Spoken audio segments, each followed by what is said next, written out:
네, 안녕하세요. 현장에서 발을 딛고 답을 찾는 의원 변재석입니다.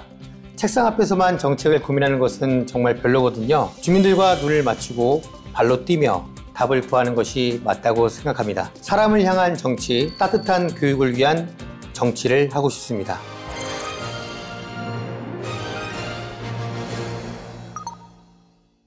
네, 저의 지역구인 고양시 덕양구 주교동, 성사 1, 2동, 흥도동, 도래올 마을은 도심과 자연이 어깨를 맞댄 동네입니다. 아침엔 성라산 숲길을 걷고 오후엔 전통시장에서 인사를 나누고 저녁엔 아파트 단지에서 아이들 노는 소리가 들려오는 참 따뜻한 동네입니다. 그런데 하지만 풀어야 할 과제도 정말 많은 지역이기도 합니다. 도시개발과 생활환경, 교육과 교통 문제까지 함께 안고 있는 곳이라서 한 가지 이슈만 풀어서는 해답이 나오지 않습니다.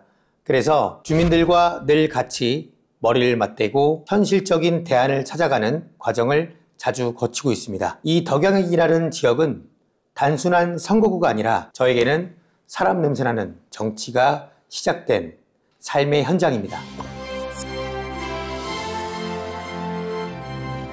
네, 이것은 검정띠입니다. 사실 제 청춘은 태권도장에 있었거든요.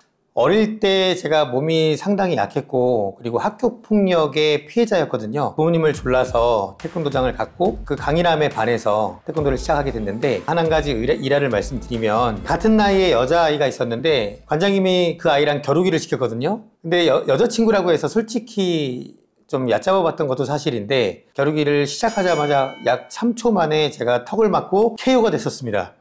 그래서 굉장히 그 여자아이가 무서워서 피해 다녔던 기억도 있어요. 네. 그 과정에서 제가 이 태권도를 포기해야 될 것인가, 어린 나이에, 아니면 계속 해야 될 것인가에 대한 갈림길에 섰고 그 갈림길에서 저는 다시 태권도를 하자라는 결정을 해서 그렇게 오다 보니까 지도자가 됐고 실기뿐 아니라 태권도의 가치인 예의와 인내 그리고 인간의 도리 등을 가르치고 아이들과 호흡하며 교육자의 길을 걷게 되었습니다. 자연스럽게 아이들과 학부모의 어려움을 가까이에서 들을 수 있었고요. 그럼 내가 아이들을 위해서 뭘 할 수 있을까?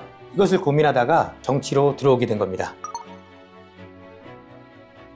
네, 태권도인으로서의 길은 제게 흔들리지 않는 중심을 가르쳐 주었고 교육자의 길은 사람을 기다려주는 인내를 가르쳐 줬거든요. 정치도 결국 이 두 가지가 꼭 필요한 것 같습니다. 아이들은 모두 다르죠. 배움의 속도가 다르고 아이마다 마음을 여는 시간이 다르기 때문에 그래서 아이들의 성향에 맞게 환경을 만들어주고 기다려주는 것이 중요한데요. 정치도 똑같은 것 같습니다. 목소리가 크다고 먼저 듣는 게 아니라 조용한 목소리도 놓치지 않는 게 중요하다는 걸 느낍니다. 많은 정치인들이 이슈에만 몰두하며 스포트라이트를 받기 위해 카메라만 찾아다닐 때도 지금도 어디선가에선 신용불량자가 되고 생활고로 가족끼리 스스로 목숨을 끊고 그렇게 삶이 힘든 분들이 계시거든요. 그 힘든 분들을 찾는 눈과 귀가 중요한데 저의 정치적 방향성이 이재명 대통령님과 또 우리 지역 김성애 국회의원님이 추구하는 방향이 같아서 제가 원하는 정치를 하고 있습니다. 또 하나는 몸으로 부딪히는 자세인데요. 아이들과 함께 땀 흘리며 배우고 끝까지 책임지는 마음이 지금도 똑같습니다. 책상 위 보고서보다 현장에서 주민들 이야기를 듣는 게 훨씬 중요하다는 걸 지도자 시절에 이미 몸으로 익힌 겁니다. 그래서 저는 지금도 늘 현장에서 답을 찾으려고 합니다. 현장을 알고 있는 정치인, 저는 그게 저만의 강점이라고 생각하고 저의 슬로건이 있는데 강인한 체력, 남다른 추진력, 유재석 아닌 변재석입니다.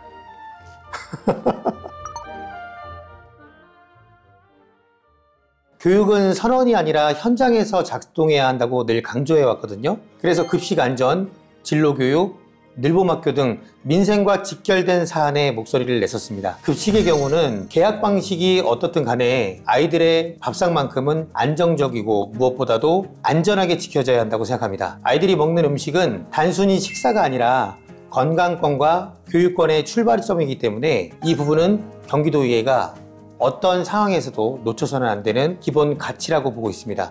그리고 지역의 학부모님들과 함께 활동하면서 제가 특히 집중해 온 건 바로 진로교육인데요. 그동안 진로교육은 단순한 체험 행사로 끝나는 경우가 많았거든요. 아이들이 하루 즐겁게 다녀오고 잊어버리는 수준이었죠. 그래서 저는 경기도교육청 진로교육진흥조례를 전부 개정했습니다. 이제는 단순 체험이 아니라 학생이 스스로 자신의 미래를 설계하고 실행하는 체계로 전환이 된 겁니다. 학교, 지역사회, 기업이 상시적으로 연결되면서 교실에서 배우는 것이 실제 삶과 이어질 수 있게 된 건데요. 저는 진로교육이 단순한 이벤트가 아니라 아이 한 명 한 명의 삶의 설계도가 되길 바라는 마음입니다. 학부모 소통 역시 중요한데요. 얼마 전에 경기교육정책 토론회에 학부모와 함께 만드는 미래교육, 이 토론회장에서 좌장을 맡아서 학부모와 교사, 전문가가 함께 머리를 맞대는 자리를 마련했었습니다.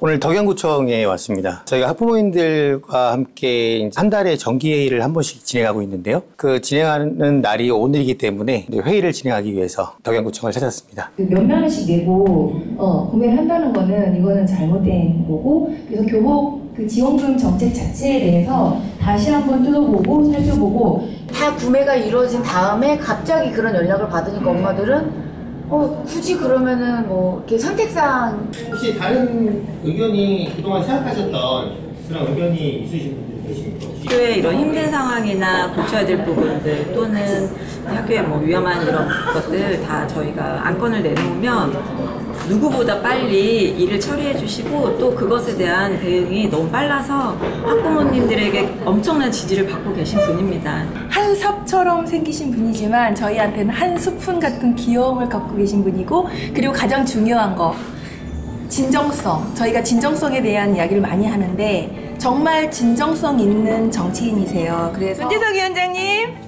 사랑합니다. 지금 저와 함께 활동하고 계시는 교육연수위원회와 덕양교육연대 학부모분들께서 계셨기 때문에 새로운 관점에서 학부모의 교육 참여와 학교와 학부모의 올바른 연대에 대해서 생각할 수 있었습니다. 선생님은 아이들 교육에 집중할 수 있어야 하고요. 학생은 학교에서 존중받는 경험을 통해서 더 건강하게 자라야 하거든요. 선생님의 정당한 권위와 학생의 당연한 권리, 이 두 가지를 함께 지킬 수 있는 제도와 환경을 만드는 데 힘써왔습니다. 또 하나 중요한 건 학부모와의 소통이거든요. 학교가 혼자 모든 걸 할 수는 없습니다. 학교가 가정과 손잡고 같이 가야 아이도 흔들리지 않고 잘 자랄 수 있는 것 같아요. 그래서 지난 7월 학부모와 함께 만드는 미래교육이라는 경기도 교육정책 토론회를 열었습니다. 이 자리에서 제가 강조했던 말이 학부모는 민원이 아니라 교육의 파트너입니다 라는 말이었는데요. 저는 교육도 정치도 결국 사람을 중심에 둬야 한다고 믿습니다. 아이, 학부모, 선생님이 모두 존중받는 그런 학교, 그걸 만들어가는 일에 저는 앞으로도 끝까지 함께 하고 싶습니다. 네, 저는 정치를 배움의 현장이라고 생각합니다. 의원이 됐다고 갑자기 아는 게 많아지는 건 아니더라고요. 오히려 주민들 속으로 들어갈수록 제가 모르던 것들이 보일 때가 많거든요. 책상 위에 있는 계획보다 골목과 학교, 상담소에서 들려오는 말 한마디가 더 많은 걸 움직이기도 하거든요. 진로교육도 급식도 학부모 소통도 아이들의 하루와 맞닿아 있지 않으면 실효성이 없는 것 같아요. 실제로 학교 가서 그 환경을 보고요. 학부모와 교사의 말을 들어야 비로소 조례든 예산이든 움직일 수 있는 문장이 된다고 생각합니다. 또 하나는 제가 다루는 민원들 중에는 이미 여러 번 거절당하고 풀리지 않은 민원들이 많거든요. 하지만 저는 거기에서 포기하진 않습니다. 다시 일어나야 한다는 마음으로 붙들고 주민과 함께 계획하고 계속 실행해 나갑니다. 그 끈질김이 정치의 힘 아니겠습니까?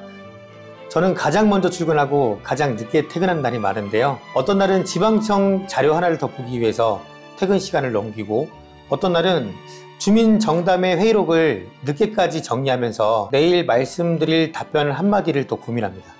그게 보이지 않는 정치의 바닥, 기본이라고 생각하거든요. 그것이 결국 누군가의 삶을 바꾸는 힘이 된다고 믿습니다. 네, 두 번째로 제가 소개해 드릴 거는 이거. 제 핸드폰입니다. 제 핸드폰으로 영상 편집을 요즘 하고 있는데요. 요즘에 영상 편집이 그렇게 재밌더라고요. 제가 지역에서 활동하는 모습이나 주민들과 함께한 이야기들을 직접 영상으로 만들어서 SNS에 올리는 쇼츠 영상을 만들고 있습니다. 지금도 서툴지만 자막 넣고 또 음악을 넣고 하나하나 배워가면서 재미가 붙은 것 같습니다. 현장에서 땀 흘린 기록을 나누는 것도 하나의 소통이라고 생각하거든요. 가끔은 제 영상을 보고 연락을 주시는 분도 계신데요. 이건 어떤 내용입니까? 이건 잘 해결된 건가요? 잘 하셨습니다. 그런 반응이 참 반갑고 더 열심히 해야겠다 이런 생각도 듭니다. 아마 앞으로도 계속 손에서 핸드폰을 놓지 못할 것 같습니다. 덕양구는 옛 골목과 전통시장이 남아있는 오래된 동네와 아파트가 많이 들어선 새로 생긴 동네가 함께 있는 곳인데요. 그래서 이 지역은 학교, 교통, 집 문제가 한꺼번에 얽혀 있습니다. 특히 중학교 배정 문제는 많은 주민들이 걱정하시는 부분인데요. 아이들이 집에서 멀리 떨어진 학교로 배정되기도 하고 학교마다 인기가 달라서 학생 수가 몰리기도 합니다. 이 문제를 해결하기 위해서 집과 가까운 학교에 갈 수 있도록 학군을 조정하고 학교를 더 짓자고 제안했고, 과밀 해소를 위해서 학급 정원 기준을 바꾸자고 꾸준히 제가 건의를 해왔습니다. 공동학군 문제도 교육청과 계속 협의하고 있고요. 그리고 교통도 중요합니다. 아이들이 학교 가는 길, 어른들이 출퇴근하는 길이 불편하시지 않게 버스 노선과 지하철 노선 문제도 같이 계속 챙겨왔습니다. 예를 들면 3200번 버스가 없어진다는 소식이 있었을 때는 비슷한 노선인 7400번 버스를 늘려달라고 요청해서 출퇴근 시간에 더 많이 다닐 수 있게끔 조정을 했고요. 또 고양선 도래올역 신설이 확정된 만큼 진행사항을 세밀하게 체크하고 있고, 또 백석 신사구간 도로도 개선되도록 꾸준히 협의해왔습니다. 주민들이 쉴 수 있는 공공시설도 중요한데요. 현재 흥도동 도래올 마을에서 도서관, 체육관, 돌봄센터가 함께 있는 원흥 복합문화센터를 짓고 있습니다. 내년 말이면 완공이 될 예정인데요. 도래올 마을은 고양시에서 아이들이 가장 많은 지역입니다. 그래서 이 문화센터 내에 아이들의 돌봄을 위해서 제가 경기도 특조금을 확보해서 다 함께 돌봄센터를 추가 설치하게 되었습니다. 이런 결과들이 생기기까지는 주민들과 함께 의견을 모으고 꾸준히 목소리를 낸 과정이 있었습니다. 덕양구는 그냥 행정구역이 아니라 사람들의 삶이 그대로 담겨있는 공간이거든요. 그래서 저는 언제나 학교 문제든 교통 문제든 도시개발이든 따로 보지 않고 한 동네의 생활 문제로 보고 접근을 합니다. 그리고 항상 현장에서 주민들과 함께 답을 찾으려고 노력합니다. 오늘 여기는 어떤 곳이에요? 이곳은 이제 성나산인데요. 주교동, 성사동, 원당 주민, 화정동 주민들까지 또 흥도동 주민들까지 다양한 분들이 이용을 하시는 이제 근린공원이라고 보시면 되고요. 체육시설도 있고 어린이공원도 있고 피크닉장도 있고 주민들이 여가를 즐기기 위해 자주 찾는 공원입니다. 안녕하세요. 경기도의원 변재석입니다. 안녕하세요. 안녕하세요. 네네네. 어디 다녀오시는 거예요? 네. 네. 네, 다음에 뵙겠습니다. 네.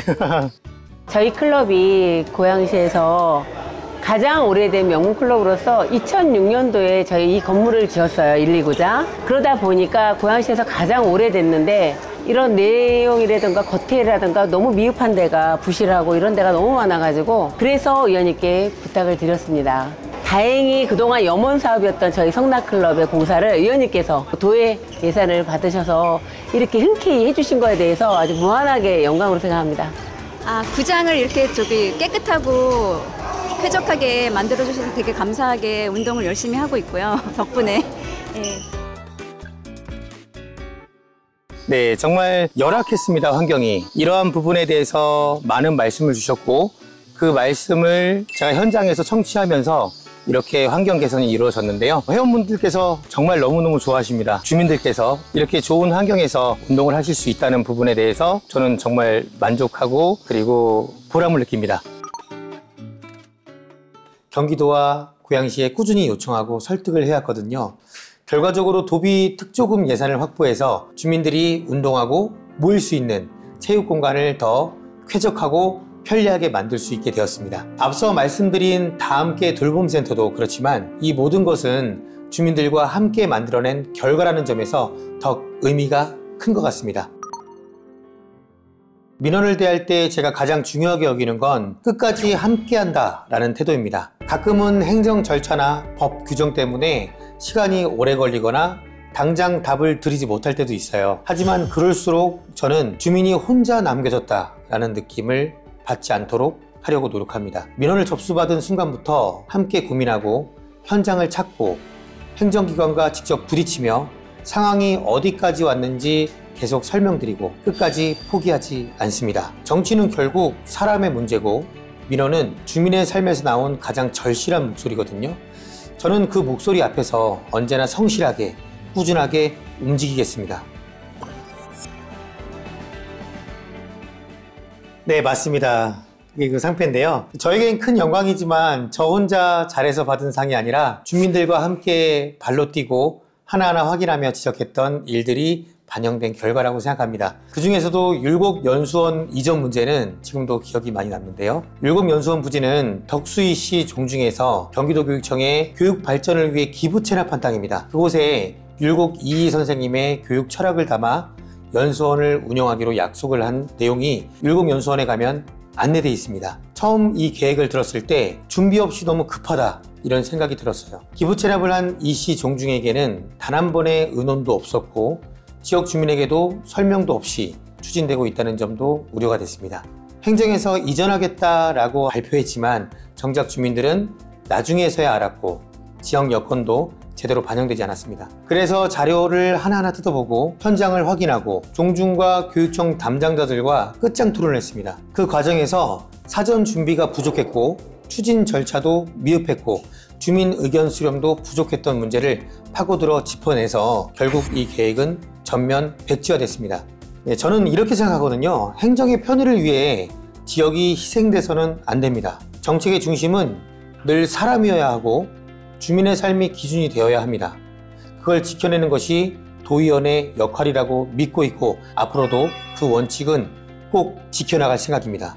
이번 소품은 사진이네요. 아니 삭발을 하셨어요? 네, 여기 보시면 제가 삭발을 하고 있죠. 저의 정치 인생에서 가장 큰 싸움 때문입니다. 우리 지역 최대 연한 중 하나가 바로 고양시 신청사 문제일 것 같습니다. 2023년 1월 저는 신청사를 백석 업무빌딩으로 옮기려는 시의 움직임에 반대하며 삭발을 했었습니다.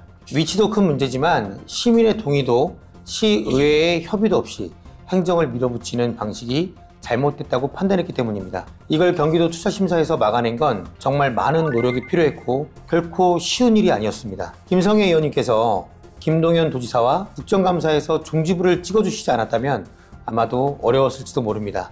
결국 주민분들과 국회에서는 김성애 국회의원께서, 경기도에서는 저 변재석 의원이, 시에서는 민주당 시의원분들이 함께 노력해서 얻은 결과라고 할 수 있습니다. 하지만 아쉬움이 큽니다.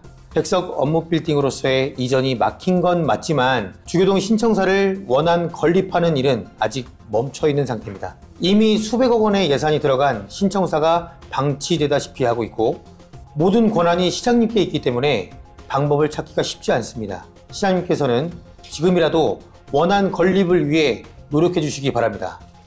오늘 어디 가고 계세요? 네, 원당 시청 추진위원회가 있는데요. 오늘 거기 회의가 있어서 홍보위원장님과 함께 이 현안에 대해서 좀 의견을 나누기 위해서 지금 가고 있습니다. 안녕하세요. 예, 어서 오십시오. 네, 여기는 시청 이전에 대해서 굉장히 한이 서려 있는 곳이고요. 주민분들의 염원을 담아서 이렇게 사무실로 이렇게 만들어 놓은 곳인데 이 농막의 주인님 분이십니다. 안녕하세요. 네, 안녕하십니까. 네. 이재준 시장 때부터 이제 그 본격적으로 신청사를 짓기 위해서 매년 500억씩인가 이렇게 뭐 적립을 했어요. 그래서 2,200억까지 아마 내가 적립돼 있는 걸로 알고 있습니다. 신청사를 짓기 위해서. 이동환 시장이 갑자기 당선돼서 갑자기 백석으로 뭐 이전한다고 1월 4일 날 그거를 시민도 모르고 의회도 모르고 그다음에 뭐 기자들도 모르고 공무원들도 모르고 아무도 모르는 상태에서 독단적인 행정을 발표를 했어요. 그래가지고 지금까지 많은 일이 꼬이고 있습니다, 지금. 예. 지금 우리 변 의원님께서는 굉장히 여기에 진짜 올인하다시피 하고 계세요. 집회 때마다 꼭 참여해 주시고 회의 때 꼭 참여해 주시고 해서 많은 도움을 받고 있습니다, 지금. 시를 상대로 해서 주민들이 이렇게 싸운다는 게 쉬운 일은 아니잖아요. 그런데도 불구하고 이렇게 생업도 포기하고 이렇게 거리로 나선다는 거에 대해서 너무 마음이 아프고요. 그런 것에 대해서 같이 함께 한다는 것은 시민들에 의해 선출된 의원으로서 당연한 거라고 생각하고 끝까지 함께 할 예정입니다. 네. 다음에 뵙겠습니다. 감사합니다. 네. 많이 도와주십시오. 예. 네. 들어가겠습니다. 예, 예. 네. 네, 지금도 원당 신청서 걸리면 멈춰 있습니다. 그러면서 행정의 신뢰는 흔들리고 있죠. 고양시가 올해 8월 또다시 경기도에 투자심사를 요청했습니다. 지난 투자심사에서 한 번의 재검토와 두 번의 반려 처분이 있었는데요. 반려 사유가 시민수기, 시의회 동의, 원래 진행되었던 시청사업에 조속한 종결이었습니다. 그런데 어느 것 하나 수정되지 않고 다시 투자심사를 의뢰한 겁니다. 그동안 저는 이 문제를 꾸준히 지적해왔습니다. 경기도 투자심사에서 반려가 나도록 분석 자료를 정리해서 대응했고요. 도의회 5분 자유발언, 방송 인터뷰, 도의회 질의와 보도자료 등을 통해서 일괄된 입장을 밝혀왔습니다. 앞으로도 원당 신청사를 정상적으로 건립할 수 있도록 멈춰선 행정을 다시 움직이는 일에 끝까지 주민과 함께하겠습니다. 행정은 단순한 공간 이전이 아니라 시민의 삶을 바꾸는 결정이거든요. 그만큼 과정도 결과도 정당해야 한다고 믿습니다. 현재 고양시 식사동 데이터센터 입지 문제도 있는데요. 이것이 식사동 2단지 뒤편에 축구장 4배 면적의 건물 16층 높이로 건설이 되는 겁니다. 그래서 역시 고양시 시청사처럼 절차와 신뢰의 문제라고 생각을 하는데요. 네, 이곳이 바로 그 데이터센터가 생기는 위치인데요. 여기에 축구장 4배 면적의 건물 16층 높이의 데이터센터가 이곳에 지어지게 됩니다. 근데 이게 가장 큰 문제는 뭐냐면 초등학교 내에서 200m 내에 위치해 있고, 그리고 주거지에서 아파트에서 54m 내에 지어지게 되는 거라 그렇게 쉽게 건축 심의만 받고 들어오는 구조라고 하지만 그래도 적어도 주민들과 협의는 있었어야 되지 않나, 이런 생각이 드는 거고요. 주민과의 수기가 있었다고 하는데 다 출근 시간대 평일날 그렇게 수기 과정을 거쳤다라고 하는데, 이것을 반대하시는 분들은 공청회에 오지 못했습니다. 더 큰 문제가 되는 것은 주민과의 협의가 없었다라는 것이 가장 큰 문제가 됐고, 이 고양시 행정이 자꾸 이렇게 되는 것은 결국은 신뢰성을 떨어뜨리고 그리고 시민분들의 반발을 일으키는, 그리고 갈등을 일으키는 그런 행정이라고 생각을 합니다. 입지 자체보다 더 중요한 것이 그 과정을 주민과 함께 만드는 것인데, 정보는 처음부터 공유되어야 하고 의견 수렴은 형식이 아니라 진심이 담겨야 된다고 생각합니다. 그런 과정을 빠뜨리면 어떤 시설도 지역에 안착하기가 어렵겠죠. 현행법상 데이터센터가 통신시설로 분류되어 있기 때문에 입지 기준이 지나치게 느슨한 점도 문제인데요. 도시계획과 정주환경을 고려한 기준이 마련될 필요가 있다고 생각합니다. 앞으로 저는 이 같은 문제들이 반복되지 않도록 법과 제도를 점검하고 수용성 절차를 실질화할 수 있는 방향을 모색해 나가도록 하겠습니다. 지역의 목소리를 사전에 반영할 수 있는 구조, 그것이 행정의 신뢰를 지키는 길이라고 믿습니다.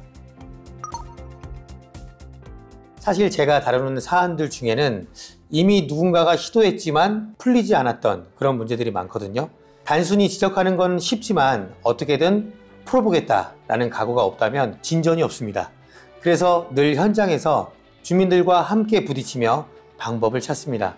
정답이 없을 때는 같이 길을 만들어 나갑니다. 포기하고 싶은 순간도 많지만 주민들께서 함께 하자라는 말씀을 하실 때면 다시 일어설 수 있는 힘이 생기더라고요.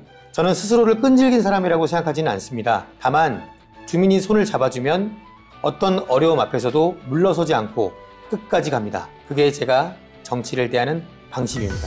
저는 지역 주민이 정책의 출발선이자 도착점이라고 생각합니다. 행정기관이 놓치는 부분도 사실 주민들은 꿰뚫고 계시거든요. 그래서 항상 여쭙고 같이 계획을 세우고 추진 과정도 공유를 합니다. 결국 제가 뭘 하나 해냈다기보다 주민들과 함께 해냈다라고 느껴야 지속적으로 이어가는 힘이 생기는 것 같습니다. 그걸 잊지 않으려고 늘 현장에서 목소리를 듣고 있습니다. 의정활동의 좌우명은 정치는 현장에서 작동해야 한다.